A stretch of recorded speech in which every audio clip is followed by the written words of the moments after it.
नमस्कार दोस्तों, स्वागत है आपका आज के मुख्य समाचार में, जिसमें सबसे पहली और बड़ी खबर में आपको बताएंगे कि चीन खो चुका है अपने रॉकेट से नियंत्रण। कब और कहां गिरने का है खतरा, आपको बताएंगे दोस्तों। इसी के साथ दूसरी बड़ी खबर में जिक्र होगा कि स्पुतनिक का बड़ा ऐलान, लाइट वर्जन टीका सिंगल डोज में ही करेगा कोरोना का काम तमाम। और तीसरी बड़ी खबर में जिक्र मध्य प्रदेश का। मध्य प्रदेश में लॉकडाउन घोषित, मुख्यमंत्री ने कहा कि 15 मई तक सब कुछ पूरी तरह से बंद रखना होगा। दोस्तों, हर एक खबर की गहराई में आपको ले जाएंगे, लेकिन उससे पहले अगर आपको भी देश की सेना और पीएम मोदी पर पूरा भरोसा है तो आप अभी इस वीडियो को लाइक कीजिए और इस लाल बटन को दबा के चैनल को फ्री में सब्सक्राइब करके घंटी बजाकर कमेंट में लिखिए जय हिंद। दोस्तों, रुक करते हैं तमाम बड़ी खबरों की तरफ। चीन खो चुका अपने रॉकेट से नियंत्रण, जाने कब और कहां गिरने का खतरा। जी हां दोस्तों, चीन के अनियंत्रित रॉकेट ने पूरी दुनिया में खलबली मचा दी है। चीन द्वारा अंतरिक्ष में भेजे गए इस रॉकेट से खुद चीन का ही नियंत्रण नहीं रहा और अब यह किसी भी दिन वापस धरती पर गिर सकता है। इसी बीच अमेरिका ने इस रॉकेट और मलबे को लेकर बयान दिया है। दरअसल रॉयटर्स की रिपोर्ट के मुताबिक अमेरिका के रक्षा मंत्रालय ने बताया कि शनिवार को धरती के वातावरण में यह रॉकेट फिर से प्रवेश कर सकता है। रॉकेट को ट्रैक किया जा चुका है, इसके बारे में लगातार जानकारी दी जाएगी। सैटेलाइट ट्रैकरों के अनुसार यह 100 फीट लंबा और 16 फीट चौड़ा है। हार्वर्ड स्थित खगोलविद जोनाथन मैकडोवेल ने रॉयटर्स को बताया कि अब इस सैटेलाइट का रास्ता न्यूयॉर्क, मैड्रिड, बेइजिंग से उत्तर की ओर और दक्षिण में चिली तथा न्यूजीलैंड की ओर है। इस दायरे में यह चीनी रॉकेट कहीं भी टकरा सकता है। यह समुद्र या आम जनसंख्या वाले इलाके में गिर सकता है। मैकडोवेल ने यह भी कहा कि धरती के नजदीक आने पर इस चीनी रॉकेट का काफी हिस्सा जल भी जाएगा, लेकिन इसका कुछ मलबा धरती पर कहीं भी गिर सकता है। सैटेलाइट ट्रैकर ने पता लगाया है कि यह चीनी रॉकेट 4 मील प्रति सेकंड की रफ्तार से धरती की ओर बढ़ रहा है। मालूम हो कि चीन के इस रॉकेट का नाम लॉन्ग मार्च 5B-Y2 है। फिलहाल यह रॉकेट धरती के चारों तरफ लो अर्थ ऑर्बिट में चक्कर लगा रहा है। चीन ने 28 अप्रैल को अपने तियानहे स्पेस स्टेशन को बनाने के लिए अपना सबसे बड़ा रॉकेट लॉन्ग मार्च 5B छोड़ा था। रिपोर्ट के मुताबिक यह रॉकेट एक मॉड्यूल लेकर स्पेस स्टेशन तक गया था। मॉड्यूल को तय कक्षा में छोड़ने के बाद इसे नियंत्रित तरीके से धरती पर लौटना था, लेकिन अब चीन की स्पेस एजेंसी का इस पर से नियंत्रण खत्म हो चुका है। इसके बाद से ही दुनिया भर के स्पेस विज्ञानी इस विचित्र घटना पर नजर बनाए हुए हैं। रुख करते हैं अगली खबर की तरफ। स्पुतनिक का बड़ा ऐलान, लाइट वर्जन टीका सिंगल डोज में ही करेगा कोरोना का काम तमाम। जी हां दोस्तों, रूस की कोरोना वायरस वैक्सीन स्पुतनिक ने गुरुवार को एक बड़ा ऐलान किया है। कंपनी ने कहा है कि स्पुतनिक वी का लाइट वर्जन सिंगल डोज में ही कोरोना वायरस का काम तमाम कर देगा। रूस ने कहा कि स्पुतनिक वी का light version single dose corona vaccine है, जो कि 80% तक प्रभावी है। कंपनी का दावा है कि उसका लाइट वर्जन वैक्सीन 2 डोज वाले टीकों की तुलना में सिंगल डोज में ही अधिक कारगर है। स्पुतनिक के इस लाइट वर्जन वैक्सीन को रूसी सरकार की मंजूरी भी मिल गई है। स्पुतनिक वी ने कहा कि वैक्सीन के लाइट वर्जन से टीकाकरण को गति मिलेगी और महामारी को फैलने से रोकने में मदद करेगा। स्पुतनिक ने कहा कि वैक्सीन के लाइट वर्जन की प्रभावकारिता ओवरऑल 79.4% रही है। 91.7% लोगों में मात्र 28 दिन के भीतर वायरस से लड़ने की एंटीबॉडी बन गई। कंपनी ने कहा कि 100% लोग जिनके शरीर में पहले से इम्यूनिटी थी, उनको वैक्सीन लेने के बाद शरीर का एंटीबॉडी लेवल 10 दिन में 40 गुना बढ़ गया। बता दें कि रूस की corona virus vaccine Sputnik V के इस्तेमाल के लिए भारत सरकार ने भी मंजूरी दे दी है। रूसी वैक्सीन स्पुतनिक वी की पहली खेप भारत पहुंच गई है। 1.5 लाख डोज लेकर रूसी विमान शनिवार को करीब 4 बजे हैदराबाद में लैंड किया। इसके साथ ही देश को कोरोना के खिलाफ तीसरा हथियार मिल गया है। आज ही देश में टीकाकरण के पहले फेज की शुरुआत हुई है, जिससे स्पुतनिक वी के आने से तेजी मिलेगी। भारतीय विदेश मंत्रालय की ओर से कहा गया कि स्पुतनिक वी वैक्सीन महामारी के खिलाफ जंग में भारतीय शस्त्रागार से जुड़ेगा। यह तीसरा विकल्प हमारी वैक्सीन क्षमता को बढ़ाएगा और टीकाकरण में तेजी लाएगा। 1.5 लाख डोज की यह पहली खेप है, आगे लाखों डोज और आएंगे। रुख करते हैं अगली खबर की तरफ। मध्य प्रदेश में लॉकडाउन घोषित, सीएम ने कहा 15 मई तक सब कुछ पूरी तरह बंद रखना होगा। जी हां दोस्तों, कोरोना के बढ़ते मामलों के मद्देनजर मध्य प्रदेश में पूर्ण लॉकडाउन लागू किया गया है। न्यूज एजेंसी एएनआई के अनुसार सीएम शिवराज सिंह चौहान ने यह ऐलान करते हुए कहा, कोरोना पर यदि नियंत्रण पाना है तो 15 मई तक सब कुछ पूरी तरह बंद रखना होगा। गौरतलब है कि मध्य प्रदेश में कोरोना केसों में लगातार इजाफे के कारण स्वास्थ्य सेवाओं पर विपरीत असर पड़ा है। हालात यह हैं कि बड़े शहरों के अधिकतर अस्पताल बेड, दवाओं और ऑक्सीजन की कमी का सामना कर रहे हैं। सीएम शिवराज सिंह चौहान ने पूर्ण लॉकडाउन का ऐलान करते हुए कहा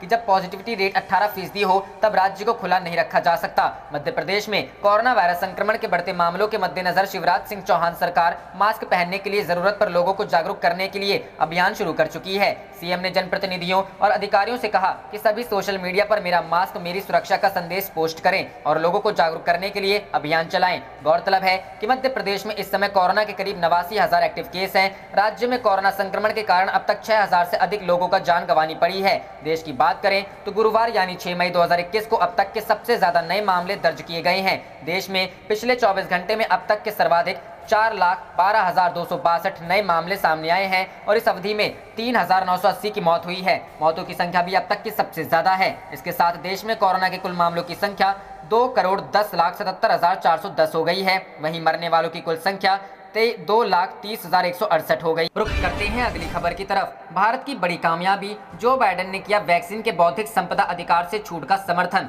जी हां दोस्तों, भारत के प्रधानमंत्री नरेंद्र मोदी के आग्रह को स्वीकार करते हुए अमेरिका के राष्ट्रपति जो बाइडेन ने कोविड-19 वैक्सीन को बौद्धिक संपदा अधिकार से छूट का समर्थन किया है। अमेरिकी राष्ट्रपति का यह फैसला भारत के प्रयासों की बड़ी कामयाबी है और इसका लाभ दुनिया के 60 से अधिक विकासशील देशों को मिलेगा। ऐसे में नजरें अब जिनेवा में चल रही WTO जनरल काउंसिल की बैठक पर होगी।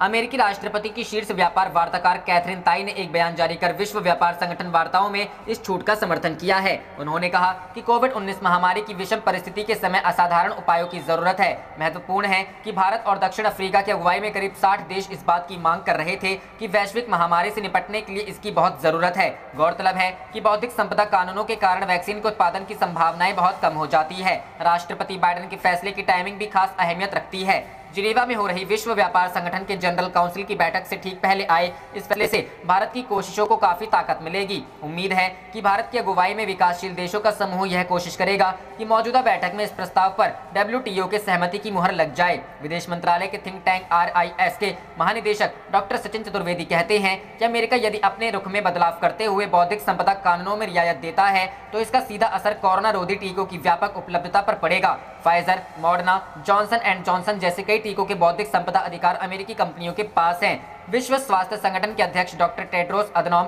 घेब्रेयेसस ने भी कोविड महामारी के विरुद्ध लड़ाई के लिए अमेरिकी राष्ट्रपति बाइडेन के इस ताजा निर्णय को महत्वपूर्ण कदम बताया है। अपने ट्वीट में डॉक्टर टेड्रोस ने कहा कि राष्ट्रपति बाइडेन का यह फैसला ज्ञान और नैतिक नेतृत्व को पारदर्शिता करता है। गौरतलब है कि प्रधानमंत्री नरेंद्र मोदी ने गत 26 अप्रैल को अमेरिका के राष्ट्रपति बाइडेन के साथ फोन वार्ता के दौरान इस मुद्दे को उठाया था। विदेश मंत्रालय के मुताबिक PM मोदी ने अमेरिकी राष्ट्रपति से आग्रह किया था। वहीं भारत ने बीते साल गांधी जयंती को विश्व व्यापार संगठन में इस बाबत प्रस्ताव दिया था कि वैश्विक महामारी से मुकाबले के लिए बन रहे टीकों को बौद्धिक संपदा कानूनों पर बने ट्रिप्स समझौते से छूट दी जाए। भारत के इस प्रस्ताव पर पाकिस्तान समेत 60 से अधिक देश रुख करते हैं अगली खबर की तरफ। लॉकडाउन के दौरान भी टीकाकरण में न आए कमी, वैक्सीनेशन में लगे कर्मियों को दूसरे काम में न लगाएं, PM मोदी। जी हां दोस्तों, प्रधानमंत्री नरेंद्र मोदी ने देश में कोरोना वायरस संक्रमण और उससे बचाव के उपायों पर एक उच्च स्तरीय बैठक की। बैठक में प्रधानमंत्री को उन 12 राज्यों के बारे में बताया गया जहां एक्टिव मामले 1 लाख से ज्यादा हैं। मोदी ने उन जिलों की भी समीक्षा की जहां से हर दिन ज्यादा मामले सामने आ रहे हैं।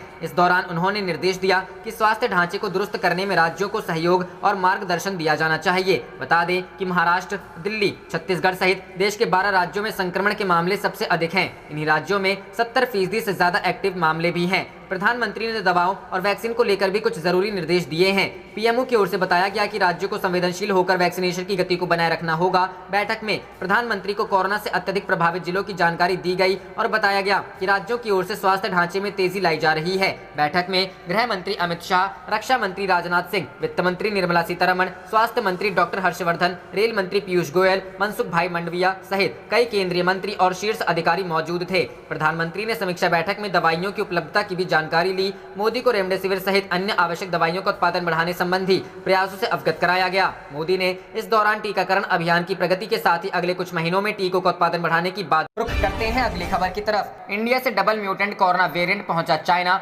18 लोगों के संक्रमित पाए जाने की ड्रैगन की बढ़ी चिंता। जी हां दोस्तों, भारत में कहर बरपा रहा double mutant corona virus variant चीन पहुंच गया है। बीजिंग ने ऐसे 18 नए मामलों की पुष्टि की है जिसमें पिछले महीने नई दिल्ली से चीन लौटे उसके 3 नागरिक भी शामिल हैं। Chinese centre for disease control and prevention ने स्टेट मीडिया को बताया कि भारत से आने वाले यात्रियों के बड़े पैमाने पर संक्रमण फैलने की आशंका थी, लेकिन सख्त नियमों और स्क्रीनिंग के चलते क्लस्टर इन्फेक्शन के खतरे को टाल दिया गया। काठमांडू के रास्ते पहुंचा चाइना। हिंदुस्तान टाइम्स की रिपोर्ट के अनुसार CDC के साप्ताहिक प्रकाशन CDC वीकली में बताया गया है कि हाल ही में 3 चीनी नागरिक भारत से काठमांडू के रास्ते दक्षिण पश्चिमी शहर चोंगकिंग पहुंचे थे। उनकी कोरोना रिपोर्ट पॉजिटिव आई है। रिपोर्ट के अनुसार जांच में पता चला है कि तीनों नागरिक भारत के नोएडा स्थित एक मोबाइल कंपनी में काम करते हैं। 19 अप्रैल को वह कार से दिल्ली पहुंचे और वहां से काठमांडू की फ्लाइट ली। रिपोर्ट में आगे बताया गया है कि चीनी नागरिकों ने काठमांडू के एक होटल में 2 दिन गुजारे और फिर 21 अप्रैल को फ्लाइट से चोंगकिंग के लिए रवाना हो गए। यहाँ लैंड करते ही उनकी टेस्टिंग की गई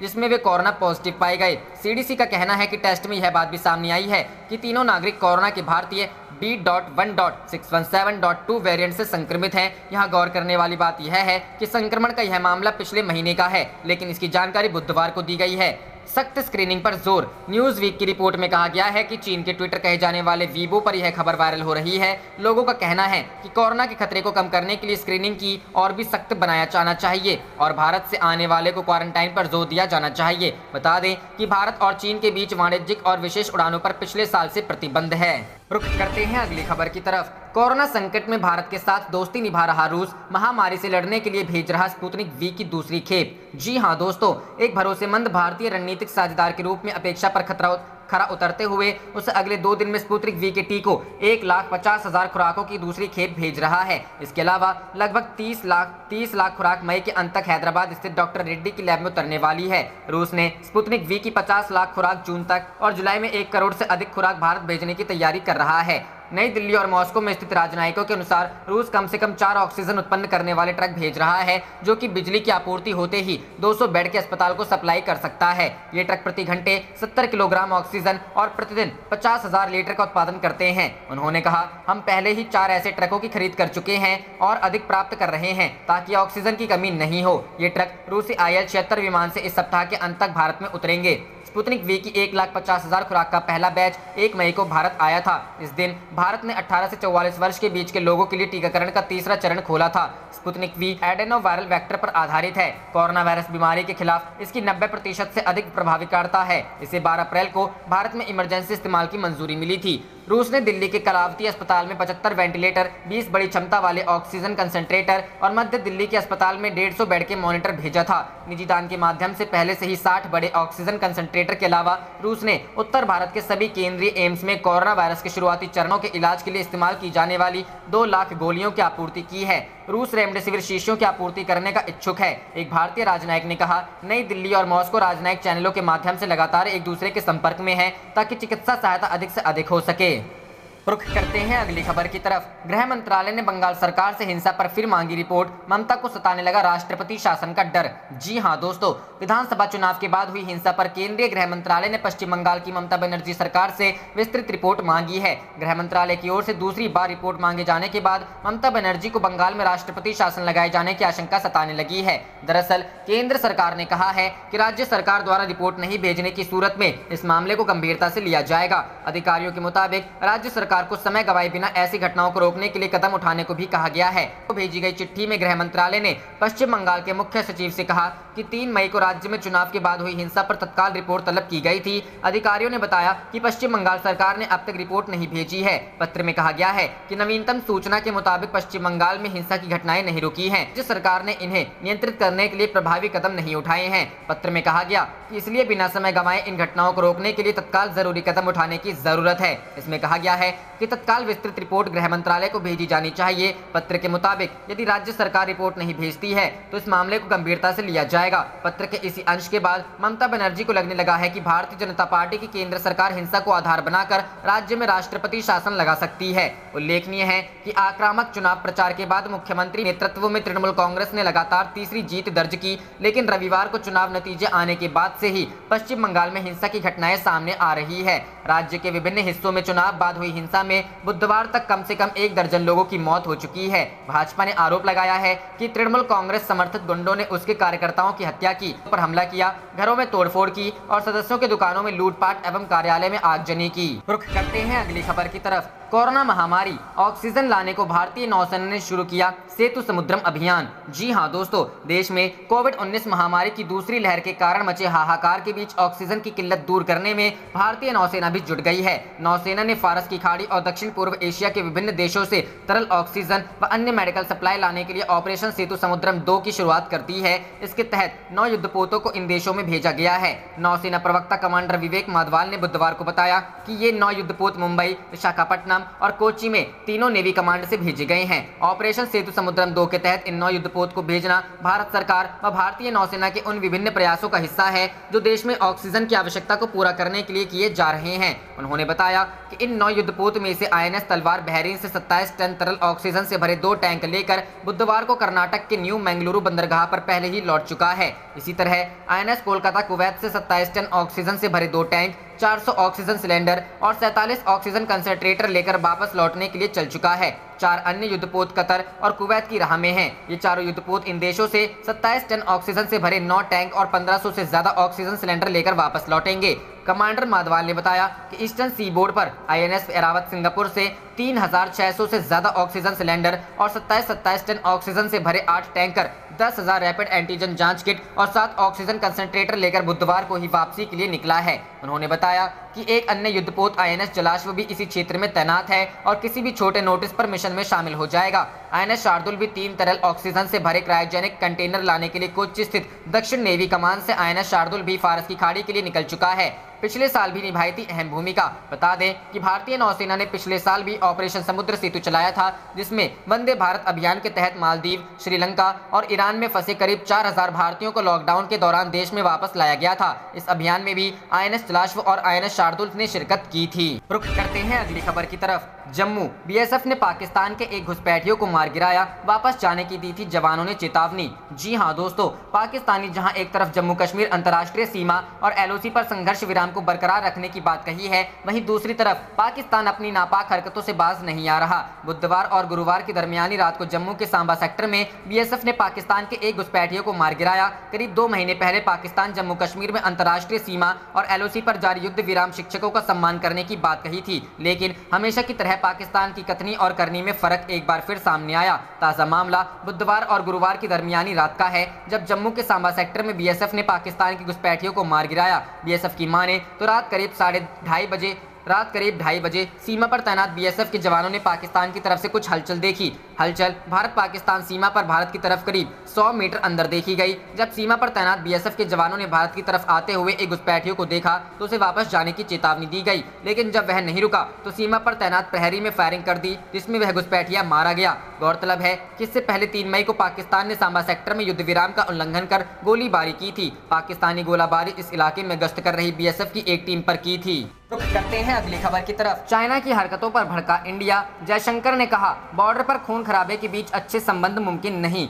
जी हां दोस्तों, भारतीय विदेश मंत्री एस जयशंकर ने चीन की हरकतों को लेकर उसे जमकर सुनाया। उन्होंने कहा कि भारत और चीन के संबंध सबसे मुश्किल दौर से गुजर रहे हैं। विदेश मंत्री ने यह भी स्पष्ट किया कि सीमा पर संघर्ष, धमकी और खून खराबा हो और हम ये कहें कि दूसरे क्षेत्रों में हमारे संबंध मजबूत हैं, यह नहीं हो सकता है। अच्छे संबंधों के लिए शांति बेहद जरूरी है। वांग यी से बातचीत का किया जिक्र। ब्रिटेन स्थित मीडिया संगठन इंडिया इंक ग्रुप और लंदन में भारतीय उच्चायोग के एक कार्यक्रम में जयशंकर ने बताया कि उनकी चीनी विदेश मंत्री वांग यी के साथ हाल ही में कोरोना महामारी के दौरान रणनीतिक सामान की आवाजाही में ढील देने के संदर्भ में सकारात्मक बातचीत हुई है। उन्होंने कहा कि पिछली वार्ता काफी हद तक कोविड-19 महामारी पर केंद्रित थी और मैंने कोरोना से निपटने के लिए मिलकर काम करने की बात कही थी, जिससे वांग यी भी सहमत थे। चाइना ऐसे कर सकता है मदद। जयशंकर ने यह भी बताया कि भारतीय कंपनियों को चीन से ऑर्डर प्राप्त करने में मुश्किल का सामना करना पड़ रहा है। उन्होंने चीनी मंत्री से कहा कि वह सबसे बेहतर मदद इस प्रक्रिया में राहत देकर कर सकते हैं। भारतीय विदेश मंत्री ने कहा कि हमारी बातचीत के बाद चीजें आगे बढ़ी हैं। हमारी कुछ विमानन कंपनियों को तुरंत वहां जाने की अनुमति मिली है। वृहद स्तर पर भारत चीन संबंधों के बारे में मंत्री ने कहा कि सैनिकों को पीछे हटाने की प्रक्रिया चल रही है, लेकिन अब तक सीमा के इच्छित स्थान तक उनकी वापसी नहीं हुई है। लद्दाख टेंशन पर कही ये बात। लद्दाख में जारी तनाव को लेकर जयशंकर ने कहा कि इस समय हमारे रिश्ते मुश्किल दौर से गुजर रहे हैं, क्योंकि कई समझौतों का उल्लंघन हुआ है और यह सामने आया है कि चीन ने अपनी ओर से गत कई सालों में भारी सैन्य तैनाती बिना किसी कारण के वास्तविक नियंत्रण रेखा पर की है। उन्होंने बताया कि चीनी सेना वहां 1 साल से है और उसकी गतिविधि से सीमावर्ती इलाकों में शांति और संयम भंग होता है। रुख करते हैं अगली खबर की तरफ। जम्मू कश्मीर शोपियां में सुरक्षा बलों ने मुठभेड़ में 3 आतंकियों को मार गिराया, एक ने सरेंडर किया। जी हां दोस्तों, जम्मू कश्मीर में आतंक के सफाई का काम जारी है। हर दिन सुरक्षा बलों के साथ मुठभेड़ में घाटी में छुपे आतंकी ढेर किए जा रहे हैं। गुरुवार सुबह भी शोपियां में सुरक्षा बलों ने 3 आतंकियों को मार गिराया। इसके अलावा एक हाल ही में भर्ती आतंकी ने सरेंडर कर दिया है और सर्च ऑपरेशन जारी है। सरेंडर करने वाले आतंकी का नाम तौसीफ अहमद बताया जा रहा है। जम्मू कश्मीर पुलिस ने ट्वीट करके ये जानकारी दी। पुलिस ने ट्वीट किया, जम्मू कश्मीर के शोपियां के कनीगाम में अलबद्र आतंकी संगठन के 4 नए भर्ती हुए स्थानीय आतंकवादी फंसे हैं। पुलिस और सुरक्षा बल उन्हें सरेंडर करने के लिए मनाने की पूरी कोशिश कर रहे हैं। उन्होंने एक अन्य ट्वीट में कहा, सरेंडर के प्रस्ताव को ठुकराते हुए फंसे हुए आतंकवादियों ने ज्वाइंट सर्च पार्टी पर गोलीबारी की और ग्रेनेड गिराया, जिसके बाद 3 आतंकियों को ढेर किया किया गया। रुख करते हैं अगली खबर की तरफ। बंगाल हिंसा, गृह मंत्रालय ने भेजा दूसरा पत्र, राज्य सरकार को दी सख्त कार्रवाई की चेतावनी। जी हां दोस्तों, तृणमूल कांग्रेस पार्टी की प्रमुख ममता बनर्जी ने बुधवार को लगातार तीसरी बार पश्चिम बंगाल के मुख्यमंत्री पद की शपथ ली। टीएमसी ने भारी बहुमत से चुनाव जीता और एक बार फिर पार्टी सत्ता पर काबिज हुई। दीदी के शपथ वाले दिन केंद्रीय गृह मंत्रालय ने राज्य सरकार को हिंसा के बाबत दूसरा पत्र लिखा। गृह मंत्रालय ने पूछा कि पिछले महीने हुए चुनावों के बाद हिंसा रोकने के उपायों के बारे में जवाब क्यों नहीं दिया गया। केंद्रीय गृह सचिव अजय भल्ला ने अपने दूसरे पत्र में लिखा, मैं आपको याद दिलाता हूं कि मतदान के बाद 3 मई को हुई हिंसा के बारे में जानकारी मांगने के बावजूद कोई रिपोर्ट नहीं दी गई है। आप देख रहे थे आपका अपना चैनल जय हिंद जय भारत।